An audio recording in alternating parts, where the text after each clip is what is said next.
أعوذ بالله من الشيطان الرجيم. بسم الله الرحمن الرحيم. السلام علیکم ورحمۃ اللہ وبرکاتہ۔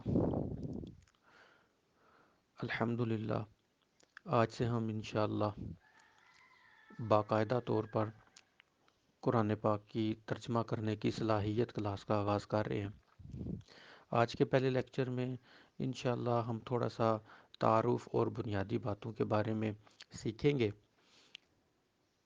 آپ لوگوں سے گزارش یہ ہے کہ جو کچھ بھی کہا جائے، جس ترتیب کے ساتھ کہا جائے اسی طریقے ہی فالو کیجیے گا تاکہ ہم 100% فائدہ اٹھا سکیں۔ سب سے پہلے تعارف کی بنیاد کریں تو قرآن حکیم کے اندر کل 77,449 الفاظ استعمال ہوئے ہیں۔ اگر ان کے مادوں کے اعتبار سے، یعنی جن سے الفاظ نکلتے ہیں، ان کے لحاظ سے گنا جائے تو ان کی تعداد تقریباً 1,683 تک ہے۔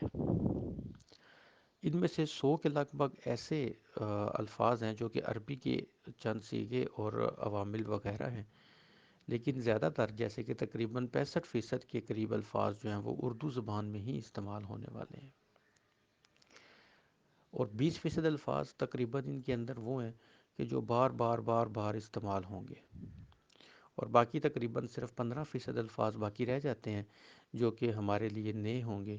تو ان کو تھوڑی سی بندہ محنت کر لے تو اچھے طریقے کے ساتھ بندہ یاد کر سکتا ہے اور ساری مشکل جو ہے وہ ختم ہو جاتی ہے۔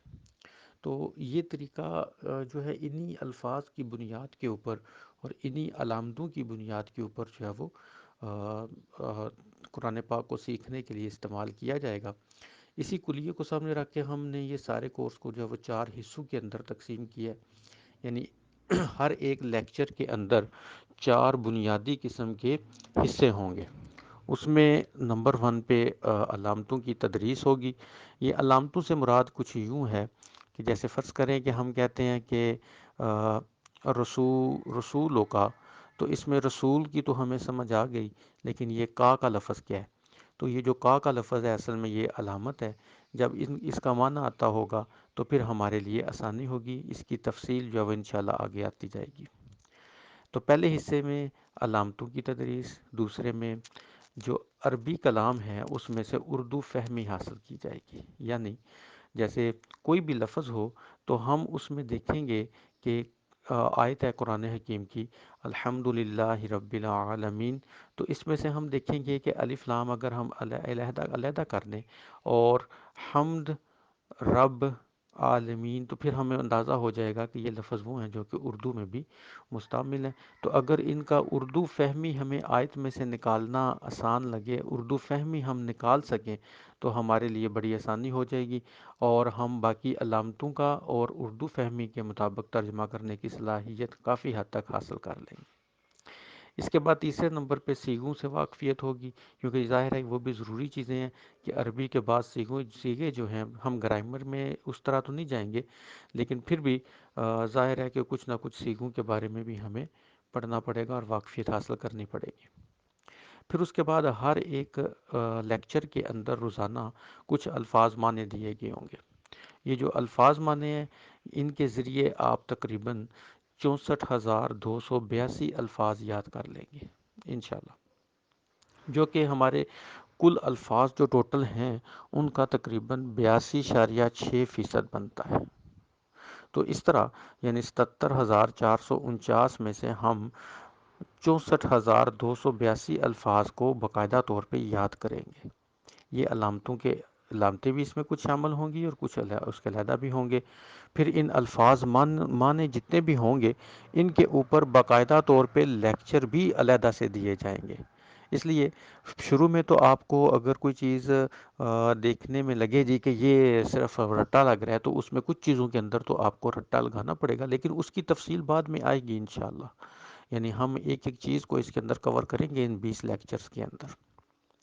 تو یہ بنیادی باتیں تھیں جو کہ قرآن حکیم کے تعارف اور اپنے تدریس کے بارے میں ہوں گی۔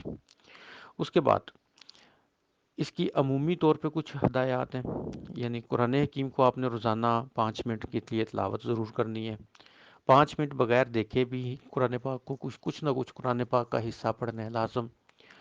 روزانہ جو ہے وہ پچھلے سبق کو دہرانا بھی ضروری ہے، اسی طرح جو الفاظ مانی ہیں وہ روزانہ یاد کرنے بھی ضروری ہیں۔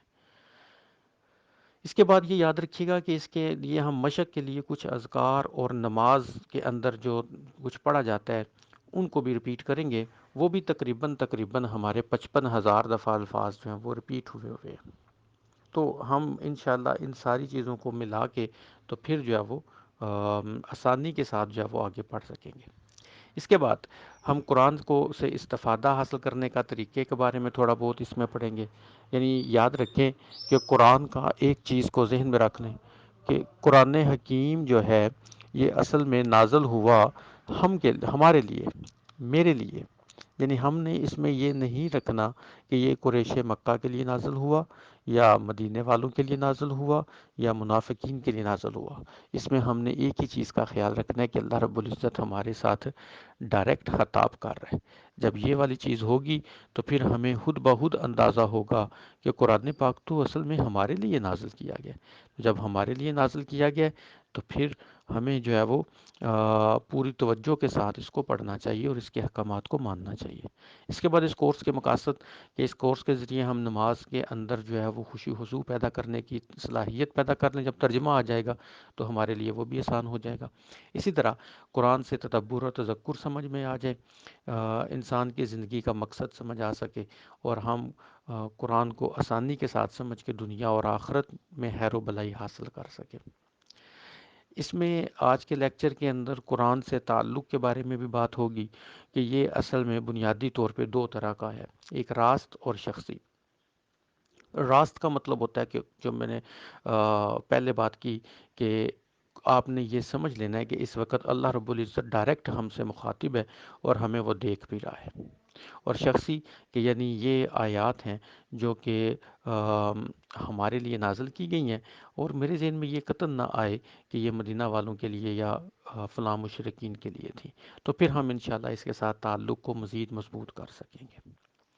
جیسے کہ قرآن حکیم میں اللہ رب العزت نے فرمایا باقاعدہ کہ کتاب انزلناہ الیک مبارک لیدبروا آیاتہ ولیتذکر اولو الالباب، یعنی یہ کتاب ہم نے نازل کی آپ کی طرف بابرکت ہے تاکہ اس کی آیات پر غور کریں، تاکہ اہل عقل نصیحت پکڑے۔ تو اس میں دو چیزوں کا ذکر ہے، تدبر اور تذکر۔ تدبر اور تذکر کے لیے چند اہم باتیں جو ہیں وہ یاد رکھیے گا۔ تدبر کا یعنی معنی ہے کہ ہم اس میں غور و فکر کر سکیں، اور تذکر کا معنی ہے کہ ہم اس سے کچھ درس لے سکیں، کچھ نصیحت پکڑ سکیں، کوئی نہ کوئی اپنے لیے چیزیں زندگی کو گزارنے کے لیے اچھے طریقے سے کر سکیں۔ تو تدبر اور تذکر کے لیے اہم باتوں کا ذکر کیا جائے گا کہ جس میں فہم، توجہ، تصور، احساس، ان کے بارے میں تھوڑی تھوڑی تفصیل آپ کو وہاں پہ لیکچر میں مل جائے گی۔ اسی طرح کہ ہم کس طریقے کے ساتھ یہ پیدا کر سکتے ہیں، تو دعا، احتساب، پلان اور تبلیغ، یعنی ہم جب بھی کوئی آیت پڑھیں یا قرآن حکیم کی تلاوت شروع کریں تو دعا سے شروع کریں۔ اس کے بعد اپنا احتساب ضرور کریں کہ ہم نے پچھلے 1 منٹ، 1 ہفتہ، 1 دن، پورا سال ہم نے کیا کیا اور اس کو ہم آگے کیسے بہتر کر سکتے ہیں، اور پھر آگے کا پلان بھی بنائیں کہ آگے ہمارے لیے کیا بہتری ہو سکتی ہے۔ اس کے بعد تبلیغ، یعنی جو کچھ آپ ابھی فوری تو نہیں میں کہوں گا، لیکن جو کچھ آپ سیکھتے جائیں وہ آپ کوشش کریں کہ آگے بھی پہنچانے کی کوشش کریں۔ اس کا طریقہ کار یہ ہو کہ آپ پہلے خود تھوڑا سا پہلے کوئی 8-10 لیکچر پکے کریں، 20 لیکچر تک اگر ہو جائے تو بہت اچھی بات ہے۔ پھر آپ اس کے بعد خود بھی بے شک اس کی تعلیموں جو اچھے طریقے کے ساتھ اس کی تعلیم کو آگے کی طرف بڑھا سکیں۔ تو یہ بنیادی طور پہ باتیں ہو گئی۔ ان کے بارے میں آپ کو غور سے ابھی آپ نے جو بھی چیزیں میں نے کہی ہیں ان سب کی تفصیل آپ کو پہلی 2 سلائیڈز جو ہیں اس کے اندر مل جائے گی، آپ ان کو ایک دفعہ غور سے پڑھ بھی لیجئے گا۔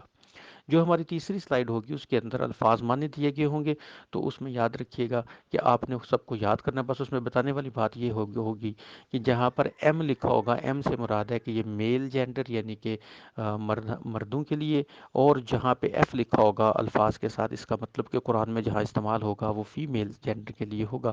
جیسے ہوا، تو ہوا کا مطلب جو ہے وہ ایم ساتھ لکھا ہوگا، جس کا مطلب ہے کہ یہ ہوا کا مطلب وہ ہے اور ہیا کا مطلب بھی وہ ہے۔ تو دونوں میں فرق یہ ہوگا کہ ہوا ہمیشہ مرد کے لیے استعمال ہوتا ہے اور ہیا ہمیشہ مونس کے لیے استعمال ہوتا ہے۔ تو جو تقریباً الفاظ دیے گئے ہوں گے بالکل آسان سے ہیں، آپ تھوڑا سا غور کریں گے تو انشاءاللہ اچھے طریقے سے یاد کر لیں گے۔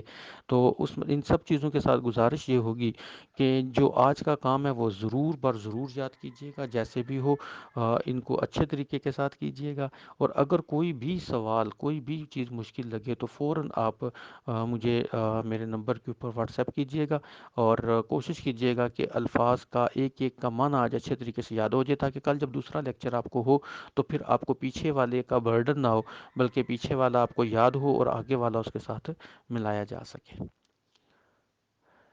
جزاک اللہ خیر۔